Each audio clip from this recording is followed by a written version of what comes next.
Urang lahir ke dunia ti garis keluarga anu sederhana, teu siga maraneh nu sidik lahir dina keturunan sagala ayah sagala boga.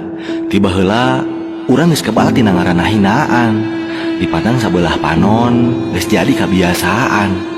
Mimpi sia luhur teuing, sia bisa naon, sia boga naon. Kata-kata eta anu selalu ku urang kadenge dan seringkali abus hate, tapi ku urang teu dipake nyeri hate.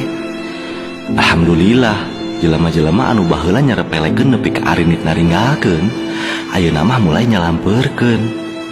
Cigana urang berhasil ngabuktikeun bahwa nikmatna hirup lain karena harta warisan atawa luhurna gelar pendidikan, tapi daek henteuna urang bebeakan berjuang dina ieu kahirupan. Karena Allah ngewa ka hambana anu hirupna pamalesan.